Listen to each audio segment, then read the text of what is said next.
हाय, मैं विश्वास राय आपका स्वागत करता हूं टारगेट विद विश्वास राय चैनल में।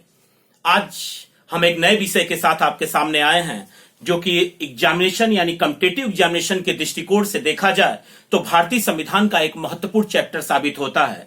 पूरा भारतीय संविधान का एक पूरा बोझ लेकर चलने की अपेक्षा हम छोटे छोटे टॉपिक जहां पे क्वेश्चन उठाए जाते हैं, एक एक टॉपिक छूटेंगे, एक भी टॉपिक नहीं। अगर आप उद्देशिका पढ़ रहे होंगे तो एक वीडियो देखना हमारा ना भूलें, आप उद्देशिका पढ़ें। अगर आप संविधान सभा पढ़ रहे हैं तो संविधान सभा पे हमारा वीडियो खोल सकते हैं। यदि आप न्यायिक पुनर्विलोकन पढ़ रहे हैं तो न्यायिक पुनर्विलोकन पे हमारा वीडियो खोल सकते हैं। अगर संविधान सभा पढ़ना चाहते हैं, संविधान संशोधन पढ़ना चाहते हैं तो संविधान संशोधन पर भी मेरा वीडियो खोल सकते हैं। अतः एक एक टॉपिक पर अलग अलग वीडियो हम आप तक प्रोवाइड कराएंगे ताकि एक भी प्रश्न आपके छूट कर ना जा सके। एग्जामिनेशन के दृष्टिकोण से देखा जाए तो संविधान में, भारतीय संविधान में भारत की प्रस्तावना यानी संविधान की प्रस्तावना या उद्देशिका से बहुत ही महत्वपूर्ण टॉपिक है। ऐसा कोई प्रश्न पत्र नहीं है, चाहे वो आईएएस का हो, चाहे वो पीसीएस का हो, चाहे वो सुपर टेट का हो, चाहे वो टीटी का हो, चाहे वो यूपीएसआई का हो, यूपीपी का हो, चाहे वो लेखपाल का हो, समीक्षा अधिकारी, सहायक समीक्षा अधिकारी का पेपर हो, संविधान सभा, प्रस्तावना, उद्देशिका, यहां से प्रश्न आते हैं। तो आज का जो हमारा टॉपिक है वह है प्रियम्बल, वह है हमारे संविधान की उद्देशिका, हमारे संविधान की प्रस्तावना।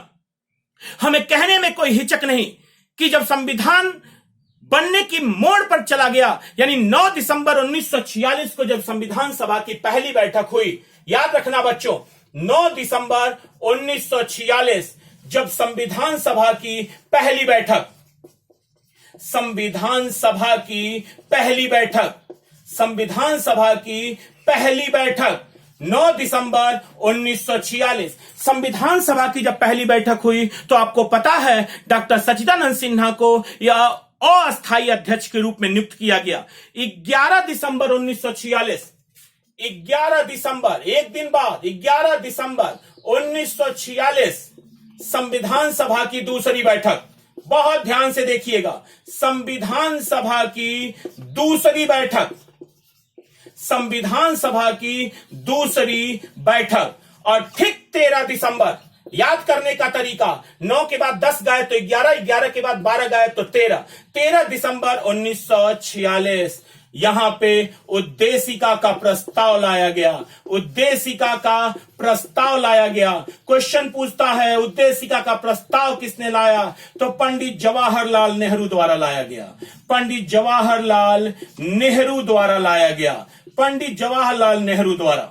क्वेश्चन पूछता है कि उद्देशिका का प्रस्ताव कब लाया गया, तो आपका आंसर होता है 13 दिसंबर 1946। क्वेश्चन पूछता है आपसे कि यह किसके द्वारा लाया गया, आपका आंसर होता है पंडित जवाहरलाल नेहरू द्वारा लाया गया। और एक बात और याद रखिएगा बच्चों, 22 जनवरी 1947, 22 जनवरी 1947 इसी दिन उद्देशिका के प्रस्ताव यानी उद्देशिका को संविधान सभा ने पारित कर दिया। उद्देशिका के प्रस्ताव को, उद्देशिका के प्रस्ताव को संविधान सभा ने पारित किया, उद्देशिका के प्रस्ताव को संविधान सभा ने पारित कर दिया।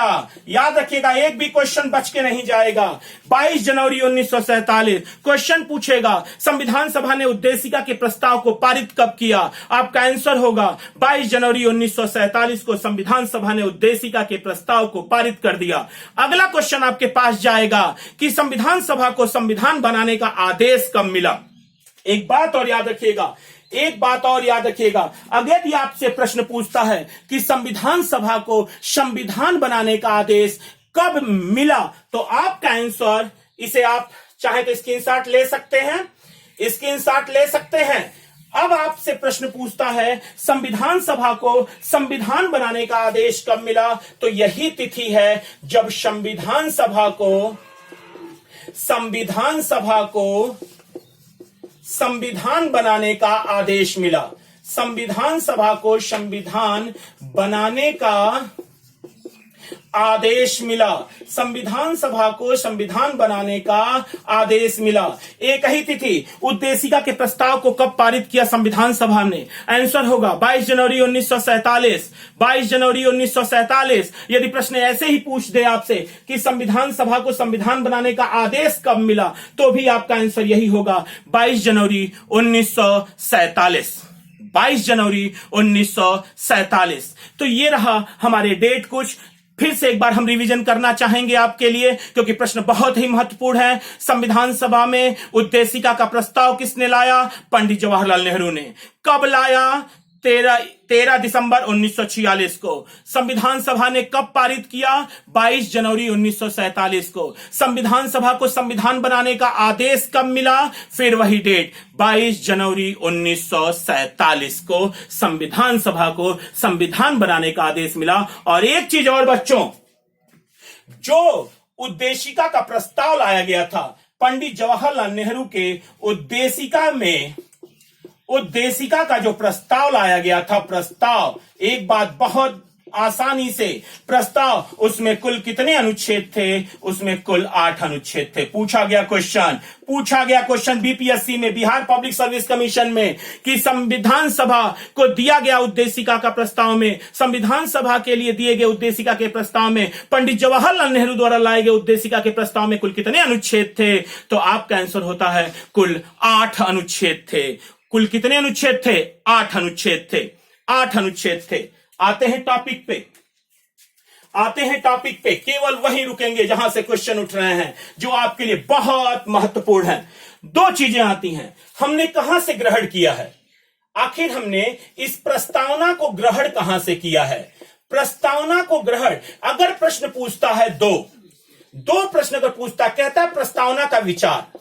अगर आपसे कहता है कि प्रस्तावना का विचार, पूछा गया क्वेश्चन है समीक्षा अधिकारी में, प्रस्तावना का विचार, और या तो क्वेश्चन पूछता है प्रस्तावना की भाषा, प्रस्तावना का विचार, या प्रश्न पूछेगा प्रस्तावना की भाषा। 2 आंसर बनेंगे बच्चों, रट्टू पद्धति नहीं। राष्ट्रीय पाठ्यचर्या की रूपरेखा 2005 कहती है कि समझ विकसित करिए।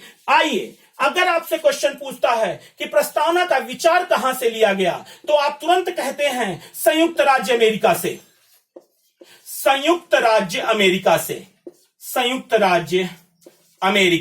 अगर आपसे क्वेश्चन पूछता है कि प्रस्तावना का विचार कहां से लिया गया, आपका आंसर होता है कि संयुक्त राज्य अमेरिका। और यदि प्रश्न पूछता है कि प्रस्तावना की भाषा कहां से ली गई है, तो आपका आंसर होता है ऑस्ट्रेलिया। यानी 2 आंसर, संयुक्त राज्य अमेरिका और ऑस्ट्रेलिया। अब आप हमसे पूछना चाहेंगे, अगर प्रश्न ऐसे पूछ दे कि प्रस्तावना कहां से लिया गया है, तो निश्चिंत रहिएगा बच्चों, वो 2 विकल्पों में एक ही विकल्प देगा, और या तो दोनों को इंक्लूड करके देगा। आपसे विकल्पों में कहेगा यूएसए एवं ऑस्ट्रेलिया, और या तो यूएसए को देके ऑस्ट्रेलिया को रोकेगा, या ऑस्ट्रेलिया को देके यूएसए को रोकेगा, या तो आपको ABCD इस तरीके से कूट वाले क्वेश्चनों पर ले जाएगा। यानी फिर से हम एक बार दोहरा दें कि प्रस्तावना का विचार संयुक्त राज्य अमेरिका से लिया गया है, और प्रस्तावना की जो भाषा है वो ऑस्ट्रेलिया से ग्रहण की गई है। यानी 2 आंसर हो गए, संयुक्त राज्य अमेरिका एवं ऑस्ट्रेलिया। संयुक्त राज्य अमेरिका एवं ऑस्ट्रेलिया। यानी प्रस्तावना का विचार पूछता है तो संयुक्त राज्य अमेरिका, और प्रस्तावना की भाषा पूछता है तो हमारा आंसर होगा ऑस्ट्रेलिया से लिया गया है। बहुत बढ़िया, बहुत सुंदर। आते हैं, इसका अगर चाहें तो स्क्रीनशॉट ले सकते हैं, अन्यथा हम ऐसे क्लास चला रहे हैं कि आपको याद हो जाएगा, क्लास में ही याद हो जाएगा। आपको नोट्स या स्क्रीनशॉट लेने की बहुत कम जरूरत पड़ेगी। एकदम एक टॉपिक, छोटा टॉपिक उठाएंगे। अब आते हैं हम अपने प्रस्तावना और उद्देशिका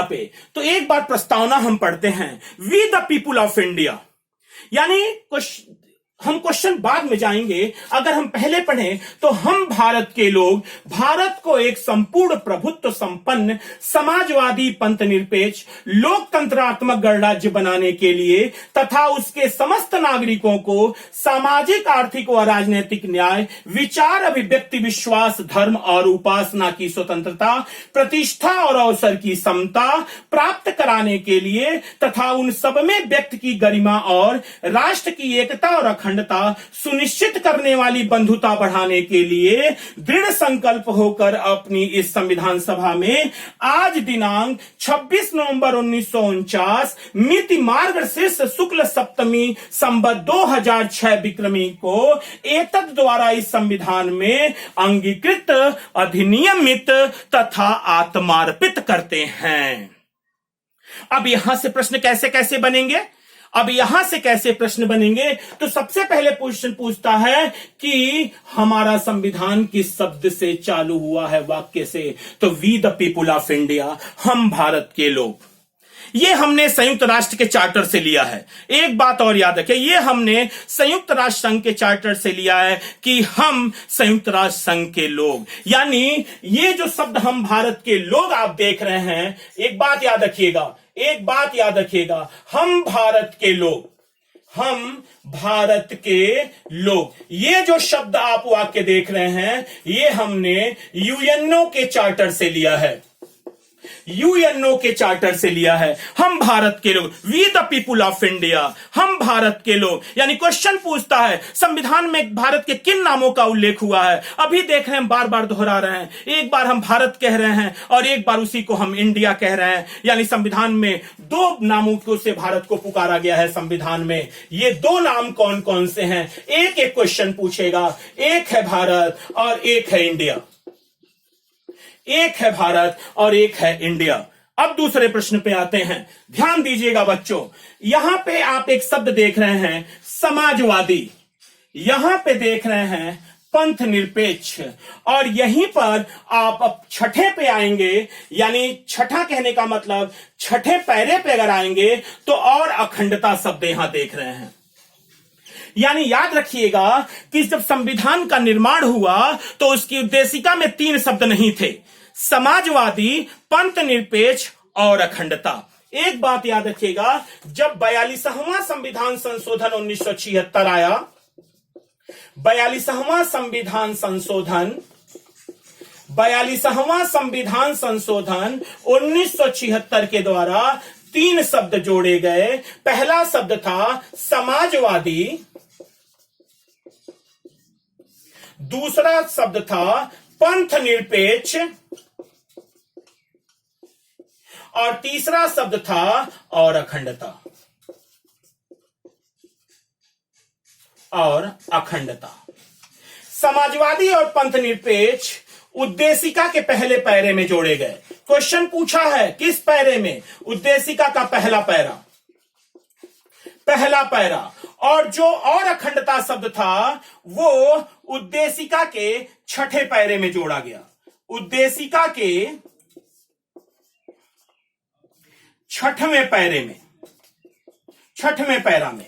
अगर आपसे क्वेश्चन पूछता है कि और अखंडता शब्द उद्देशिका के किस पैरा में इंक्लूड किया गया है 42वां संविधान संशोधन 1976 के द्वारा, तो आपका आंसर होता है छठे पैरे में। और समाजवादी और पंथ निरपेक्ष किस पैरा में जोड़े गए? तो वो जो समाजवादी और पहले पैरा में जोड़े गए। इसका मतलब साफ है, क्वेश्चन पूछता है कि 42वां संविधान संशोधन 1976 के तहत उद्देशिका में कितने शब्द इंक्लूड किए गए? तो तीन लाए गए, समाजवादी, फिर से समाजवादी, पंथ निरपेक्ष और अखंडता। और ये तीनों संविधान निर्माण के समय संविधान में यानी उद्देशिका में उल्लिखित नहीं थे, उल्लिखित नहीं थे। बढ़िया, उल्लिखित नहीं थे।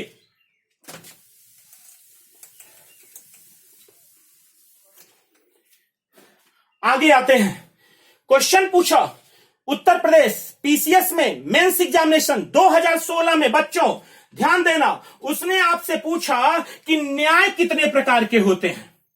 बहुत बढ़िया क्वेश्चन, यूपीपीसीएस मेंस 2016, उसने पूछा न्याय कितने प्रकार के होते हैं। तो आप देख रहे हैं, याद रखिएगा, न्याय कितने प्रकार के होते हैं। न्याय 3 प्रकार के होते हैं, सामाजिक, आर्थिक व राजनैतिक। सामाजिक, आर्थिक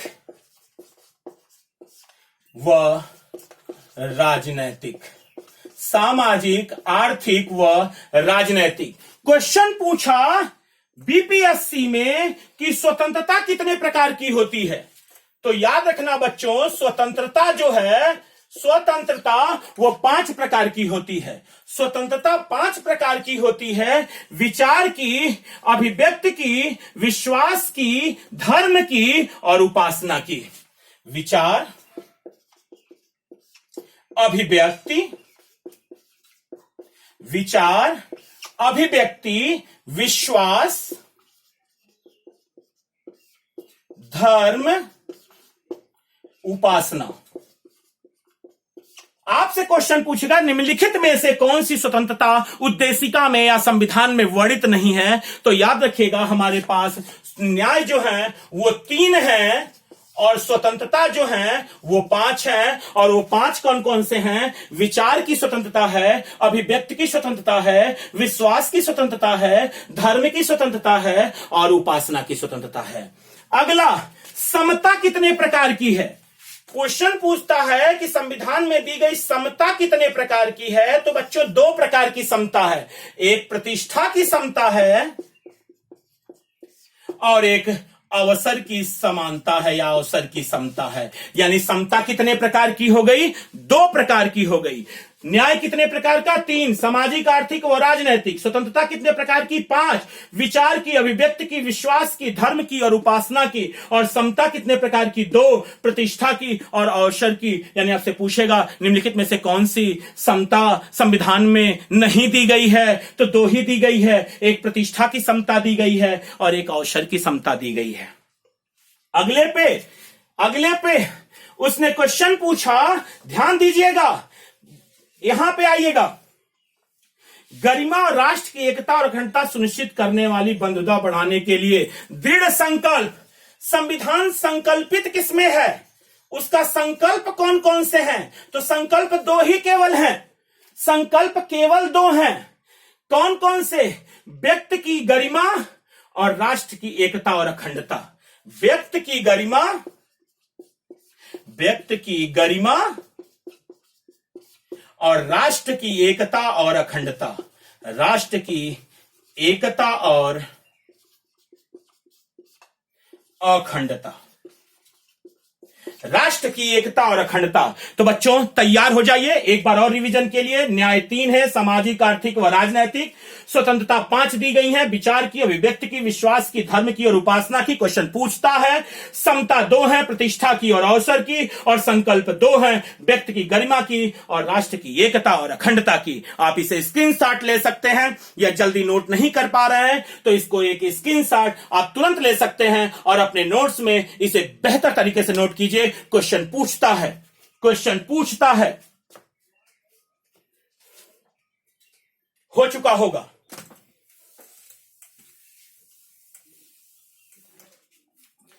अब डेट है 26 नवंबर 1949।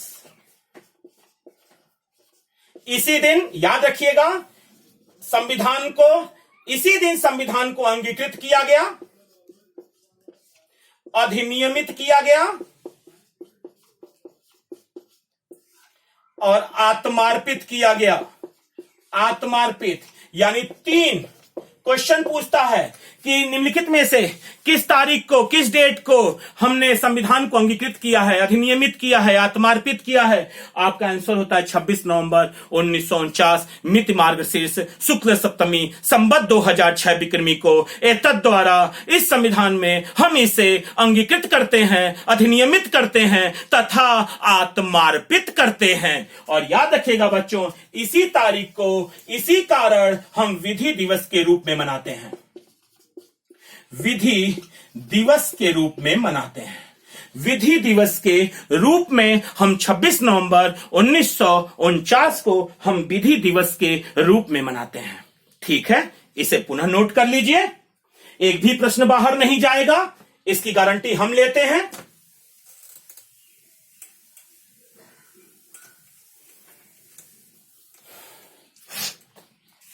अब संविधान में बड़ा एक असमंजस की स्थिति आ गई उच्चतम न्यायालय में कि क्या उद्देशिका या प्रस्तावना को संविधान का अंग माना जाए या ना माना जाए। तो जो एनरी बेरुवारी केस 1960 में आया बच्चों, उसने कहा कि उद्देशिका संविधान का अंग नहीं है। जब संविधान में कहीं संशय होता है तो संविधान विदों का यह केवल आशय प्रकट करती है। अर्थात उसने कहा कि जो उद्देशिका है वो संविधान विदों के आशय की कुंजी है, संविधान विदों के आशय की कुंजी है। तो पहला केस लेते हैं हम, एनरी बेरुवारी केस। एनरी बेरुवारी केस, ध्यान दीजिएगा, क्वेश्चन पूछता है एनरी बेरुवारी वाद 1960। एनरी बेरुवारी वाद में ध्यान दीजिएगा बच्चों, क्वेश्चन उठेगा। पहला, प्रस्तावना, चाहे प्रस्तावना कहिए चाहे उद्देशिका कहिए, प्रस्तावना संविधान का अंग नहीं है। संविधान का अंग, प्रस्तावना संविधान का अंग नहीं है।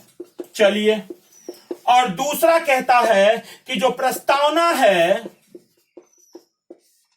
वह प्रस्तावना संविधानविदों, संविधानकर्ताओं, प्रस्तावना संविधानकर्ताओं के आशय जानने की कुंजी है।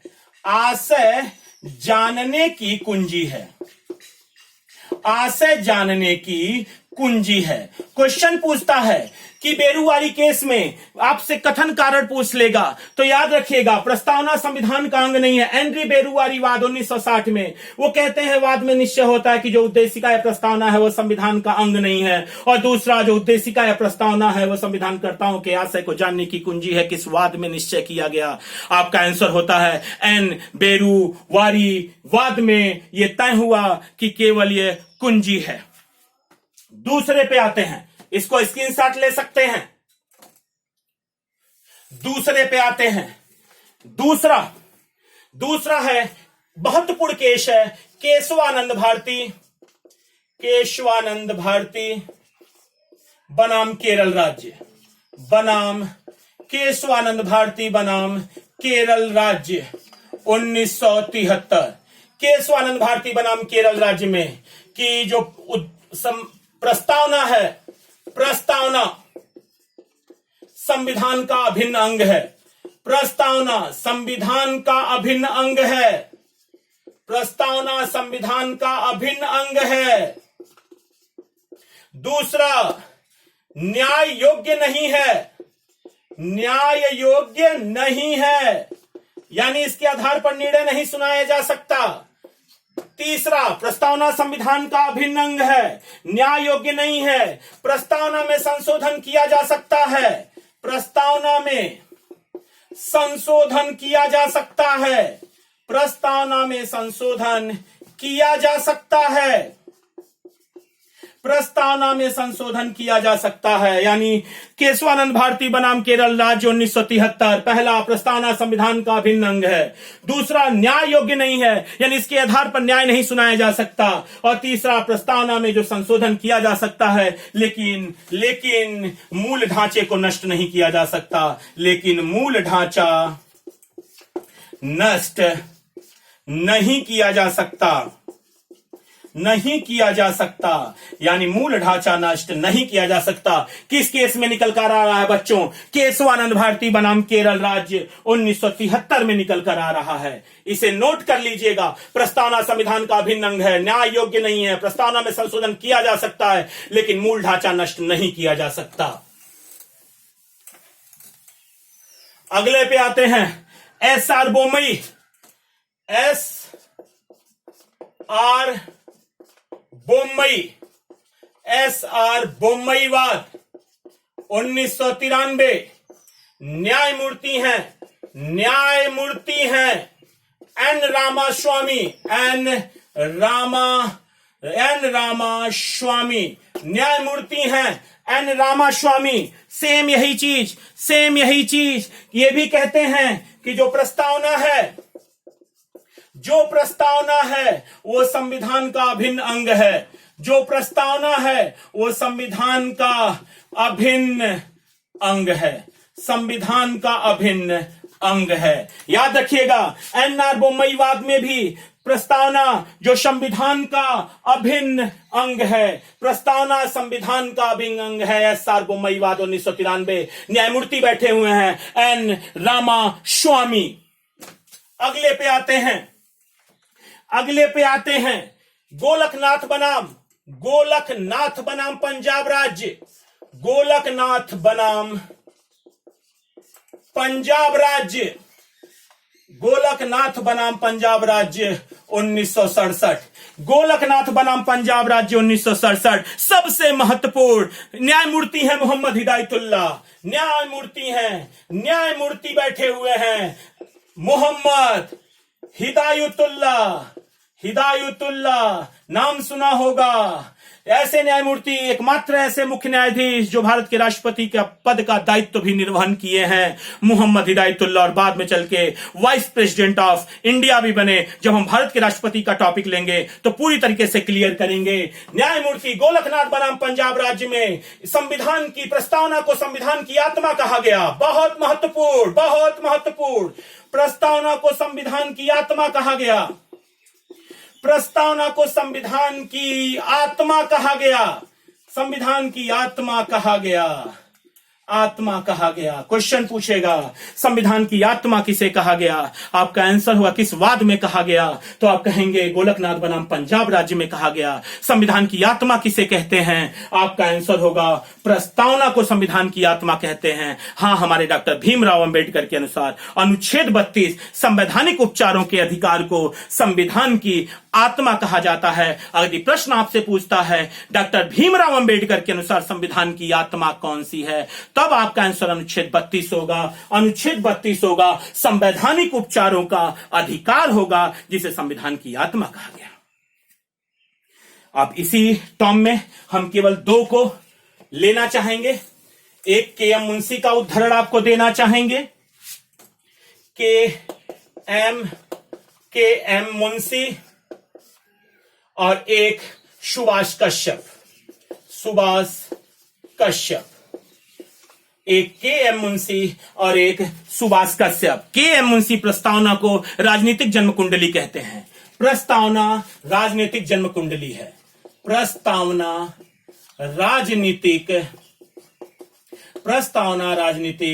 जन्म कुंडली है या जन्मपत्री है, जन्म कुंडली है।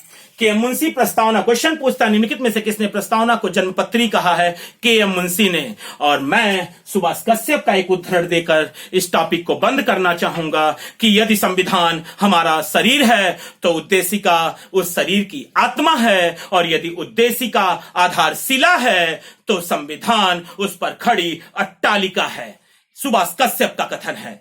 इसके साथ ही प्रस्तावना पर इतना ही, एक भी क्वेश्चन बाहर नहीं जाएगा, गारंटी के साथ कहते हैं। उद्देशिका के सभी क्वेश्चन आप कर लेंगे केवल इतना वीडियो देखने के बाद। और पुनः हम एक नए वीडियो के साथ आएंगे, एक नई एनर्जी के साथ आएंगे। आप लगातार इस वीडियो को देखते रहिए। चैनल को सब्सक्राइब, शेयर करना ना भूलें। इसके साथ ही जय हिंद।